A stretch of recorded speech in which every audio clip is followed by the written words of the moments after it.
Greetings and blessings in Jesus' name. This is Matt McCollum for Mission 1521, and this is our update for the end of January and beginning of February. I know it's been a while since I did an update, but we've been busy getting ready for our February trip to Honduras. By God's grace, we finished out 2022 wonderfully.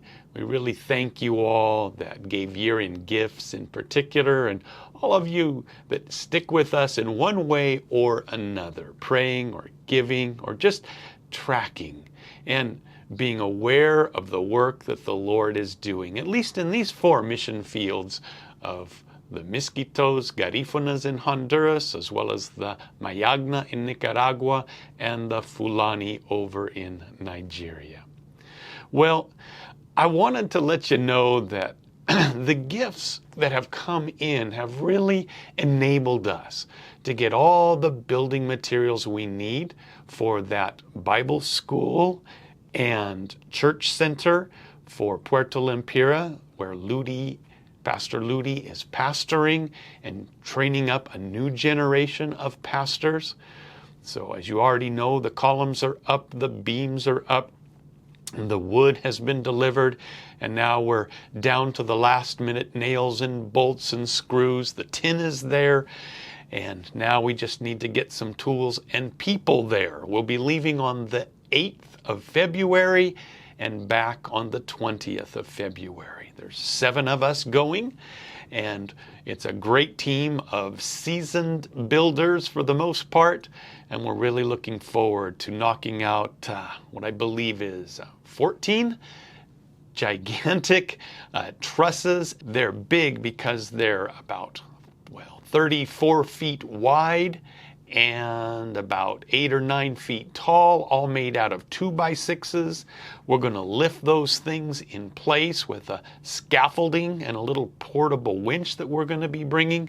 So it's going to be a little tricky. Keep us in prayer, and we'll get those things up, the purlins on and the tin screwed down in place. We may even get an electrical pole up and some electricity to the place. So those are our plans for this particular construction trip. By day, we'll be doing the roofing of this multi-use hall. And then in the evenings, I'm going to get to plop down with Cornelio and Eduardo and Ludi and myself, and we're going to be going through some Bible studies, praying together, dialoguing, and just in general supporting each other in any possible way. These training times that we do, albeit once a year, they're incredibly valuable to us. And again, we're so appreciative that you guys help make these trips possible. I wanted to share specifically also that the vision of what we do, the reality of what we do, is very much likened to a military supply chain. I may have used this example in the past, but it really comes to mind with this conflict over in the Ukraine. How so much of the battles and the victories on either side depend so heavily on the support chain that feeds the fighters, the warriors on the front lines. And I think of this frequently, especially now as I get to be a part of the support chain much more than the front line fighting. For the better part of 30 years, I got to be on the front lines and do the preaching and the teaching and the evangelizing in 4 different people groups, and building teams and leaving churches in place and radio programs teaching through the scriptures. It was a wonderful, wonderful season, and I will remember it and cherish it forever. But my role has changed now that I'm back in the States. I get to support these 4 guys and their greater teams. And I'm seeing more and more, very palpably, just how critical that support chain is. We were well supported for all those years. I'll forever be grateful to all that were involved for all those years. And now that I get to be a more direct part of the support chain, I'm just seeing how biblical it is, how practical it is, how important it is. And let me just read to you a passage from 1 Corinthians chapter 3. It's probably familiar to you because Paul is writing here and he's giving some additional credit. When we think of the evangelization of the Roman Empire, at least early on, we primarily think of Paul, and he is the primary figure there in the second half of the book of Acts. But if you read carefully, you'll see that he was always part of a team, always.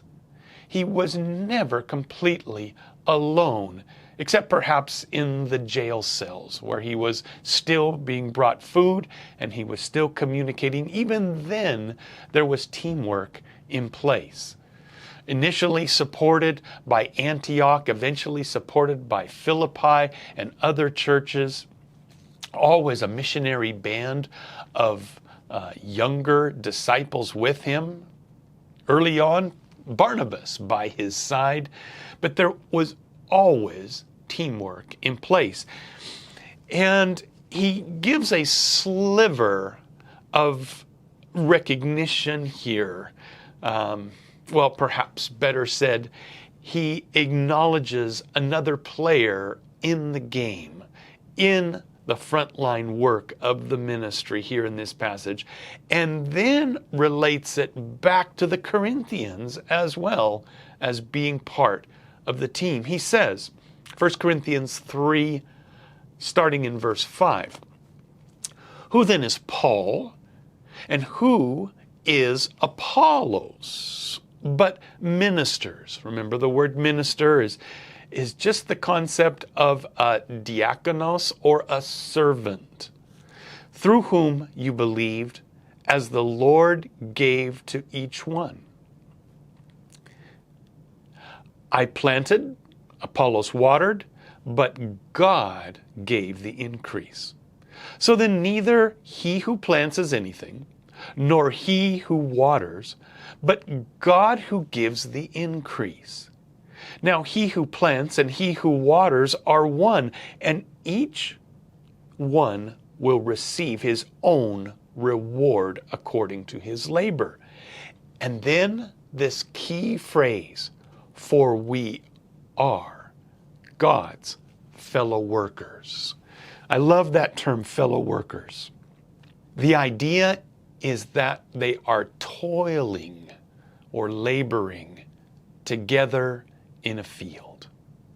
That they are side by side, not just with each other, but with God. And in the earlier example, you see Paul's part and Apollos' part, but the greater part always being the Lord's.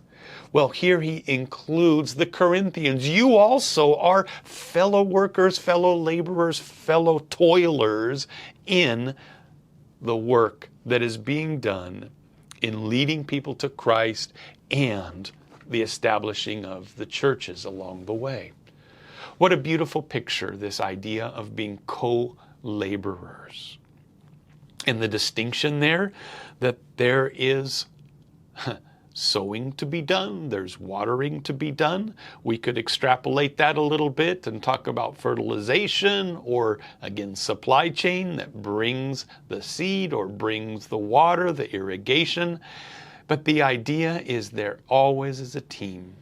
Our team captain, of course, is the Lord, but we get to labor together. I appreciate you guys as fellow laborers.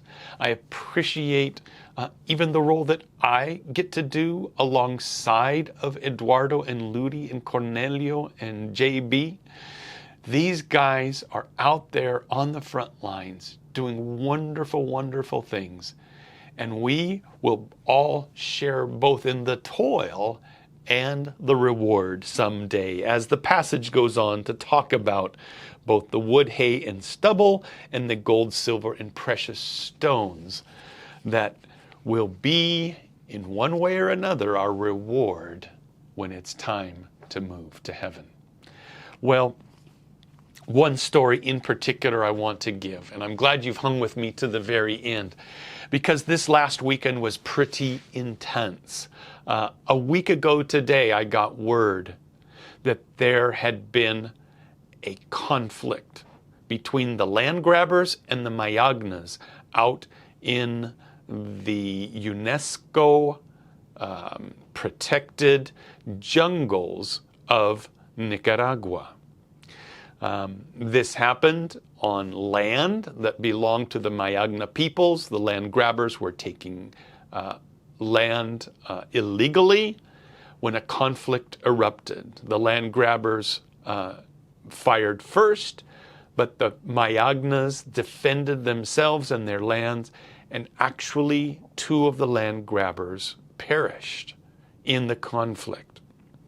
Now, the land grabbers immediately responded with threats, and the threats got to the village of Musawas, and the whole weekend, this village of about 5,000 people or so were awaiting attacks from what they call the colones, or the mestizo, the Hispanic population there, which are a mix of the Spaniards and the Mayans.